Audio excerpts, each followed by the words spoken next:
Everyone, welcome back to हमारी vlogs. कैसे हैं आप लोग सब? उम्मीद करते हैं आप लोग सब खैरियत से होंगे, खुश होंगे और अपने घरों पे सेफ होंगे। तो क्या चल रहा है भैया आप लोगों की लाइफ में? इधर तो जैसे कि आप लोग देख रहे हैं अपिया ना अंडे कट कर रही है और अभी एक अच्छा दिल चाह रहा था ऐसी ही जो हम स्लाइसेस को टोस्ट कर लेते हैं, देन उसके बाद सैंडविच बना के खाते हैं। अपिया ने ऐसे खाया था और मैंने खाली एग ऐसे ही खाया था, मतलब सादा।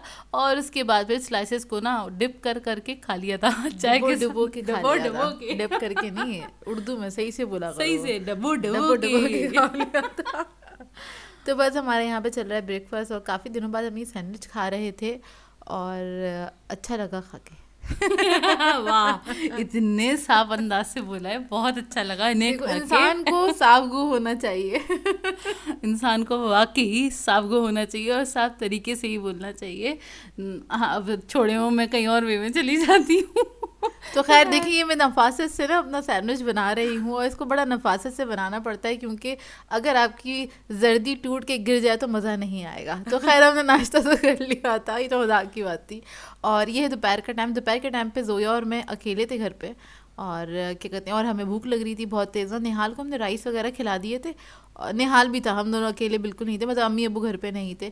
तो हमारा दिल चाह रहा था कुछ अलग सा खाने का और कीमा पालक रखा हुआ था। तो मैंने उसमें से थोड़ा सा कीमा पालक लिया और उसके अंदर मैंने क्या करा, 2 अंडे ऐड कर दिए। 2 अंडों के अंदर मैंने हरी मिर्ची, नमक और पिसी हुई लाल मिर्च डाल दी थी ताकि स्पाइस लेवल ना जो थोड़ा सा बैलेंस हो जाए, क्योंकि इसके अंदर हम 2 अंडे ऐड करने वाले थे। और ये हमने ऐड किया, इसको हमने रोटी से खाया था, इतना मज़ा आया। और आप लोग बताइएगा, आप लोग भी ऐसे करते हैं कि नहीं करते? इस बार हम लोगों ने राइस नहीं ऐड करे, जबकि काफ़ी सारी क्वांटिटी में बचा हुआ था कीमा पालक और फ्रिज में रखा हुआ था। हम लोगों ने फ्रिज में रख दिया था क्योंकि ऐसा होता है दाल वगैरह बनती है तो अब्बू भाई जो हैं वो ज़रा नखरे दिखा देते हैं। तो फिर कीमा पालक इस टाइप की कोई चीज़ रखी होती है ना तो हमको खिला देते हैं। वैसे ज़्यादा बासी नहीं करते हैं इन सब चीज़ों को, एक दिन ही पुराना है होता है तो खिला देते हैं, बहुत दिन पुराना नहीं खिलाते। और खाना भी नहीं चाहिए फ्रिज में रख रख के। तो खैर हमारा ये, आप कह लें खागीना कह लें, अंडा घुटाला कह लें, या आप जो भी नाम देना चाहें दे लें। हमारी क्विक वाली ना रेसिपी बन गई थी और बहुत जल्दी से ये ना हमारा नया टाइप का लंच तैयार हो गया था। हाँ। और हमने ये कर लिया था यार, रोटी के साथ, फ्रेश रोटी के साथ खाया था, बहुत ही मज़े का लगा था। ये अक्सर मैं ना हरी मिर्च कीमा होता है ना, उसकी साथ भी मैं अंडों को इस तरह से भून लेती हूँ, वो भी बहुत मज़ेदार बनते हैं। और आप लोग इस तरह से खाते हैं कि नहीं खाते हैं मुझे कमेंट करके ज़रूर बताइएगा, क्योंकि रोटी के साथ बहुत अच्छा लगा था। और साथ में हमने खीरा खाया था, बहुत मज़ा आया था हम लोगों को ये खा के। तो ये है हमारी डार्क चॉकलेट, सही है। ये मैं लाई थी 2 से 3 महीने पहले, आप लोगों को दिखाई थी, इस वक्त शेयर करी थी। अभी ये इसलिए दिखा रही हूँ क्योंकि इतना बड़ा स्लैब जब हम लेकर आते हैं तो उसको स्टोर कैसे करते हैं, किस तरह से रखना चाहिए, तो मैं किस तरह से रखती हूँ, मैं आपको अपना तरीका बता रही हूँ। मैं हमेशा जो भी कोई चॉकलेट लाती हूँ ना तो मैं इसको रख देती हूँ, उसका ये रैपर जो है मैं फेंक देती हूँ। इसलिए बीच में से कोई आके क्वेश्चन करता है ना कि आप हमें ब्रांड बता दें या पिक्चर ही सेंड कर दें, तो उधर मैं नहीं दे सकती ये वाली पिक्चर आपको। इसलिए सारी डिटेल्स मैं आप लोगों को इधर ब्लॉग्स में बता देती हूँ ताकि ये है कि सबको आसानी हो जाए। अच्छा, ये पूरा स्लैब मैं कट करूँगी और इसको मैं रख लूँगी अपने पास, सेव कर लूँगी।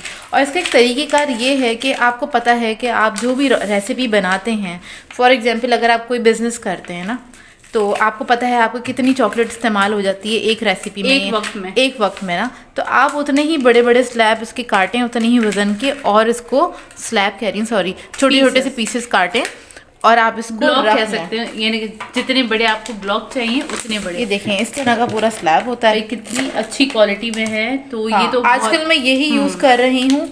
और वैसे तो मैं 2-3 ब्रांड की चॉकलेट यूज़ करती हूँ, नेक्स्ट टाइम जो मैं लूँगी तो मैं आपको वो भी आप लोगों के साथ शेयर कर दूँगी।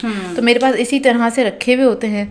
अब मैं क्या करूँगी, मुझे चाहिए होते हैं 250 ग्राम ना, वो मेरे लिए आसानी रहती है कि मुझे गनाश बनाना है या जो भी चीज़ बनानी है।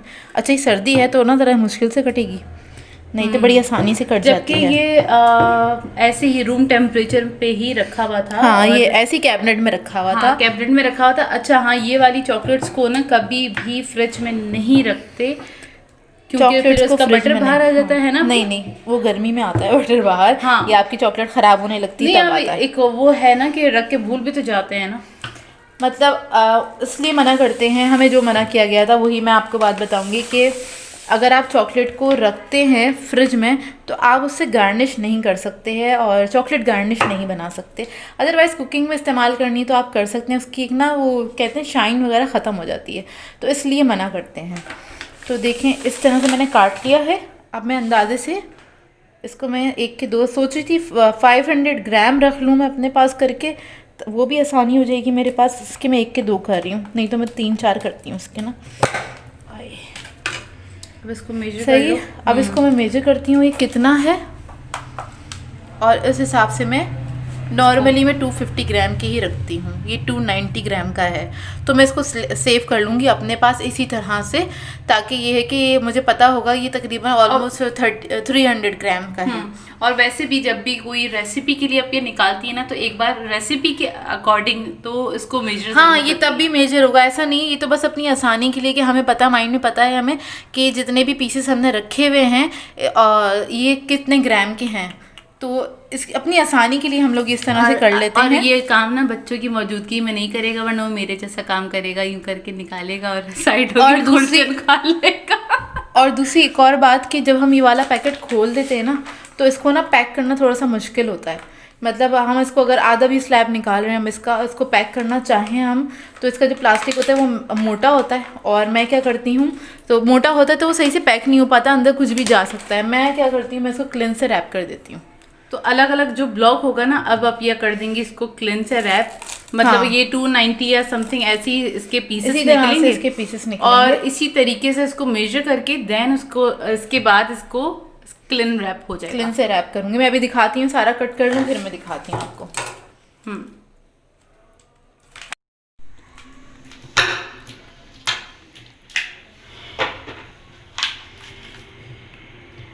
और जब इसको ये जो चॉकलेट है ना, मैं आपको बताऊँ, अगर बहुत पुरानी हो जाती है ना, मतलब इसको 1-2 साल हो गए रखे हुए कैबिनेट में, तो फिर इनका ना बटर निकल जाता है इसके अंदर से। और जब बहुत ज़्यादा गर्मी हो ना, आप देख रहे हैं बहुत ही गर्मी है, बहुत लाइट जा रही है, तब आप इसको फ्रिज में रख सकते हैं, अदरवाइज़ इसको नहीं रखिएगा फ्रिज में। चॉकलेट्स को फ्रिज में नहीं रखते हैं, हमने अपने टीचर से यही सीखा है, उन्होंने हमें यही बताया, और वो भी रूम टेम्परेचर पे ही रखते थे, लेकिन कभी भी फ्रिज में नहीं रखते थे।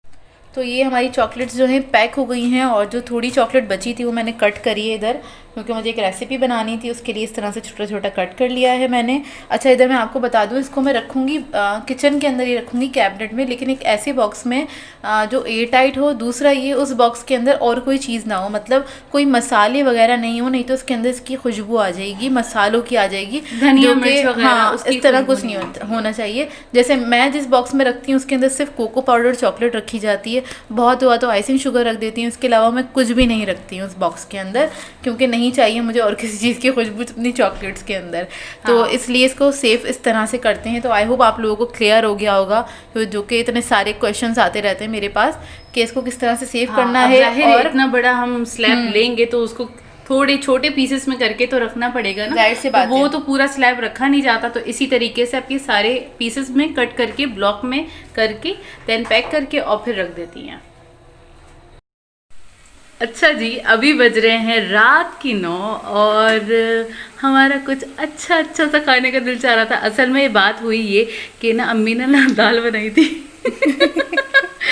और ना हमारा कुछ ना मज़ेदार चटपटा सा नहीं, कुछ दाल अच्छा बनाने का रीज़न नहीं, दाल वाला रीज़न नहीं था। दाल तो सिंपल, हमें मसूर की दाल पसंद है, और लेकिन चाट ना खाने का कुछ चाट और कुछ ऐसा कुछ खाने का ना दिल चाह रहा था बहुत ज़्यादा।